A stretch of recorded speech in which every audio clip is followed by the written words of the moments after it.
Hi guys, this is the Wonderful Jude, former high school teacher, and you're welcome to Learning with Richie.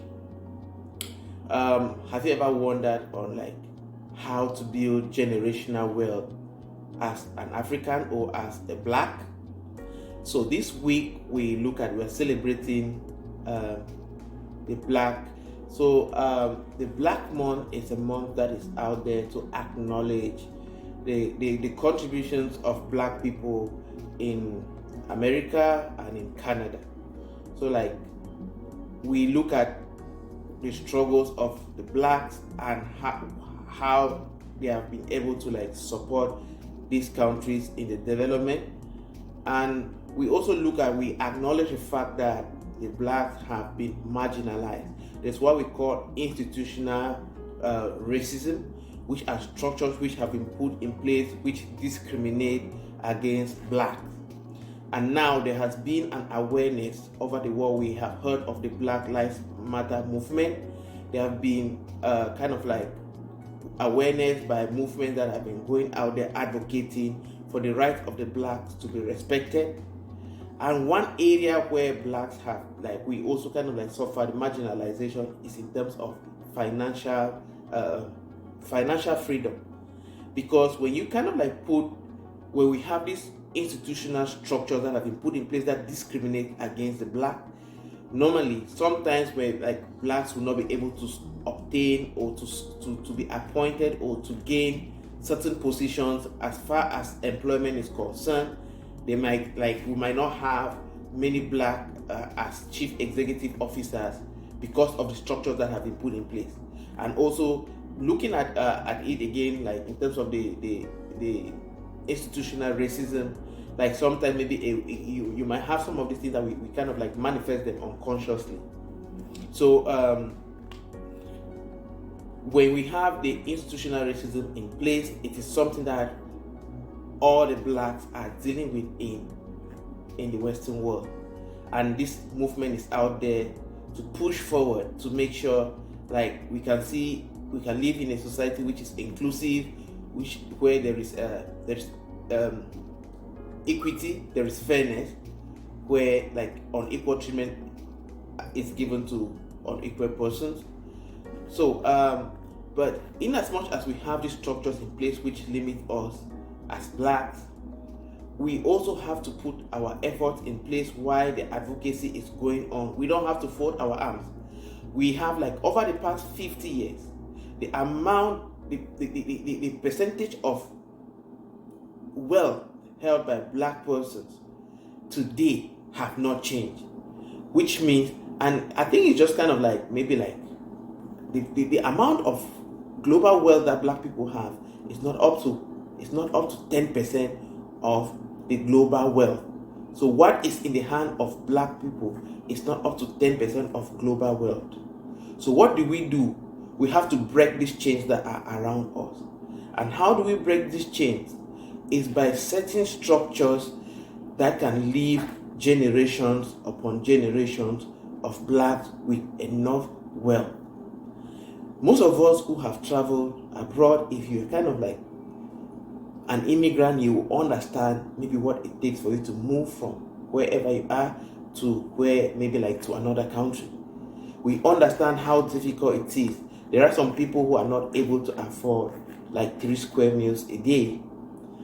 And these structures again have been put in place by the racism we're talking about, the institutional racism.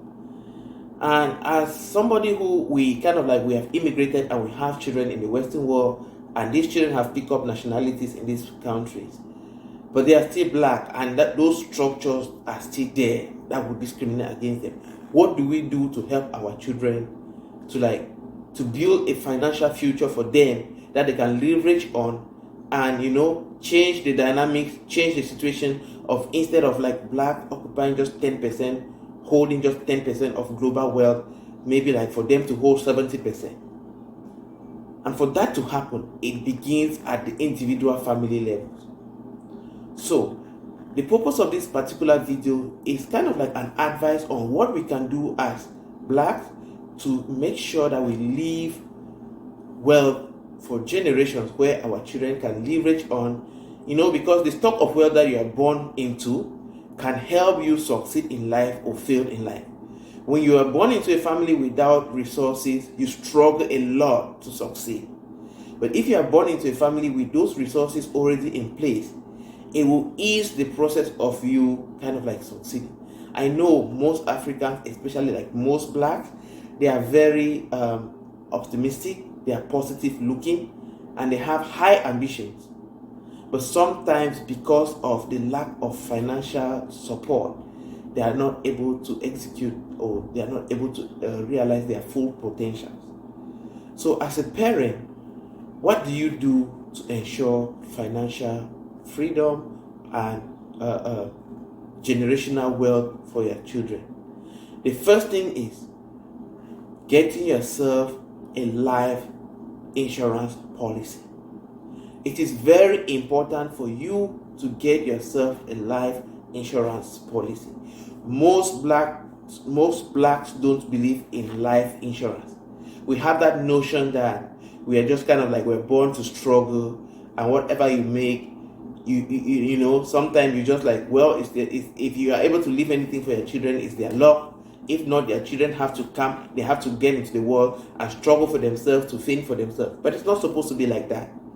You need to get a life insurance policy such that if you die today, the insurance will be able to indemnify, to compensate your wife or your spouse and your children. That means your children will have a certain sum of money that maybe will be given to them. They'll have a stock of money where they can struggle, they can build their life on without you there present as their primary source of maybe support.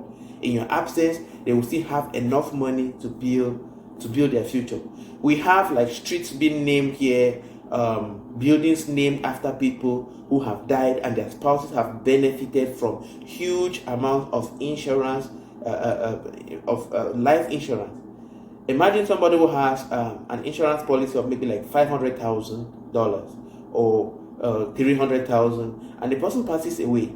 We know it's a kind of an unfortunate situation, but it's bound to happen. We will all pass away someday. Now, if this person passes away, what happens? There is a certain sum of money that is available to that man's spouse and to the children.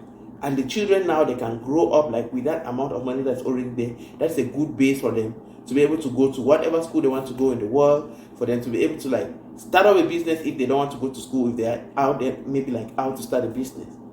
So please, the notion that we kind of like, we are risk, we are so risk aversive, we don't want to bear risk. We don't see the need to put our money into an insurance policy. It's not a good mindset because it only leaves us at a disadvantage. I have just highlighted a benefit of you having an insurance policy in place in case you kind of like, you happen to pass away, maybe nobody knows. You should not pass away and your children suffer. This is very typical in Africa. Like most families, they don't even have any insurance coverage.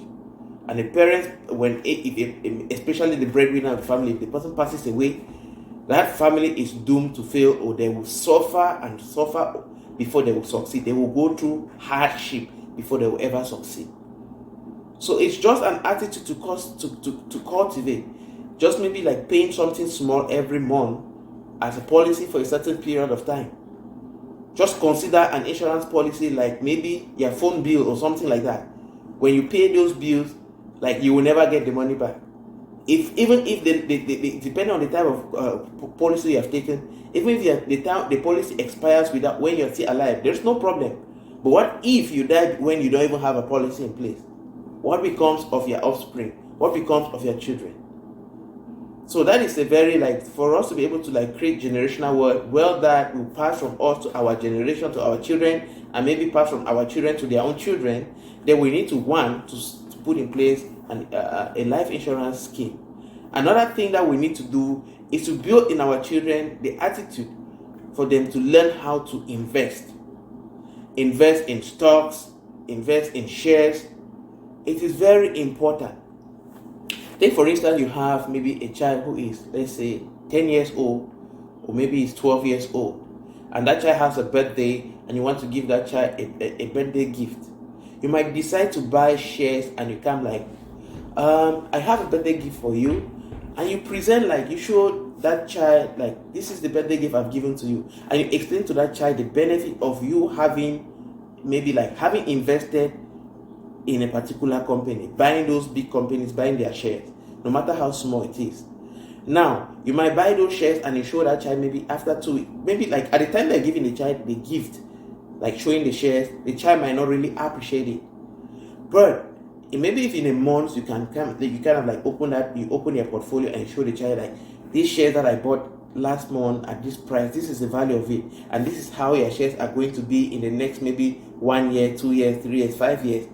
And maybe by the time that child gets to maybe the age that child is getting to university, the child already has a certain sum of money that has been built in that child's name in a certain company. Now, when you start doing that, the children already, like, they learn from you, like they start learning those skills on how to create money, how to create wealth. And by the time they grow up seeing you already investing, like looking at shares here and there, investing in this share or other shares, they would cultivate that attitude of investing. So sometimes when you start doing this thing, you might want to involve your children in it. Sometimes, like, maybe like, okay, what do you think? Which share do you want us to get? If your child says maybe like, okay, which taking for instance, maybe another child who is like, let's say 5 years, and you want to buy a toy for that particular child, you might decide to go do what? To invest, buy shares in that particular company. And now when you buy the shares there and then you buy the toy, so now, like, from time to time the child sees how the shares are doing, and they will grow up in that with that kind of like attitude. They will always have that, like, since they have learned that there's something like shares, they will always have that attitude to be investing in those shares, and that's how they will get money. In recent times, I think they have instituted, they want to put a topic in mathematics here, like to teach students how to do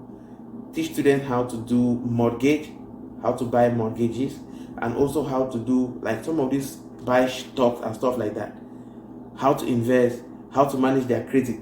Those are some of the core things that they are inculcating in children recently. They want that children, by the time they are leaving high school or elementary school, they should have skills in financial management, should be able to do their mortgage by themselves. They should be able to understand how to invest in stocks. They should be able to understand, like, those little things as far as finances are concerned. So these are some of the things that we need to do to be able to build wealth that is enough for us to live happily and transfer it to our generation. Another aspect that we want to consider to build wealth is investing in real estate. We cannot overemphasize the importance of investing in real estate. When you invest in real estate, the value of land, buildings only appreciate with time.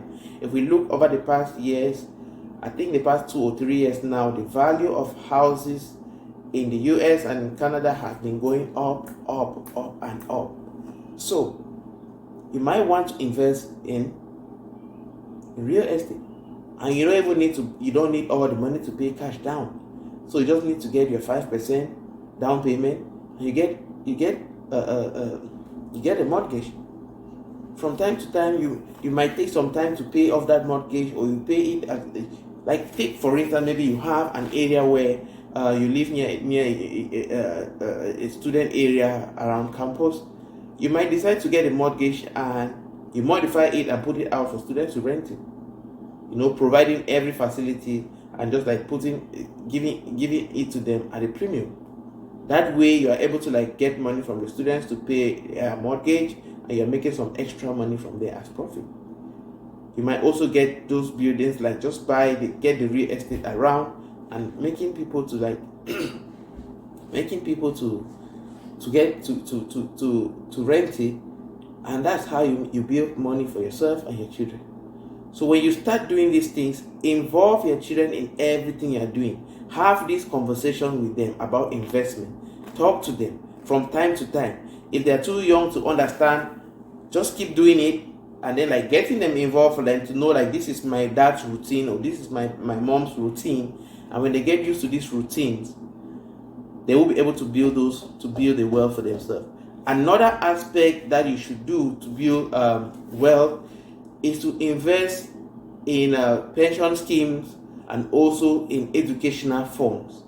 Whenever you're working and maybe like we have to do your taxes, you might want to create some of these accounts to put those money there, such that even in your absence, like if you have an educational fund, in your absence, your children already have a good sum of money contributed to them somehow, where they might be able to like secure their education with that. So those are the tips what we can do to secure financial freedom and to have generational wealth for ourselves and our unborn children and their own children for our generations to come. So while we struggle as blacks in spaces where there are institutional racism, and why the advocacy is going on for people to understand the challenges that blacks go through, we as parents, as people of black origin, should not relent our effort. We should take financial literacy that our children need for them to succeed, for them to strive. And then we also have to encourage our children every time, setting those high standards for them, setting the high standard for them, not just to be contented like what we find around us, where somebody is just like, you just get to school and you are contented with maybe you get a job that you're doing and it kind of like pays you 2k every paycheck or 2k every month, and that's able to take care of your maybe your rent, it's able to fuel your car, it's able to put food on your table for maybe for the next 1 month, and you think that that's life, you're just contented with it. So your life is a cycle. You do that over and over and over, and you have no savings. Maybe you get to school, you have all the student loans and stuff like that. By the time you're done from school, your life is ramshackled because you are there. Student loans are chasing you from top to right, in fact right to left, up to down. But if you kind of like inculcate some of the attitudes or some of the actions I have talked about, if you implement those actions, I think we're going to have a better future for our children and for our generations to come. And that is going to change the status quo, where like black people kind of like occupy just a small amount of global wealth. So if you find this video interesting, please do share my video, give a thumb up to this video, also click the notification button, and so we can keep these conversations going. So thank you so much, and I'll see you in my next video.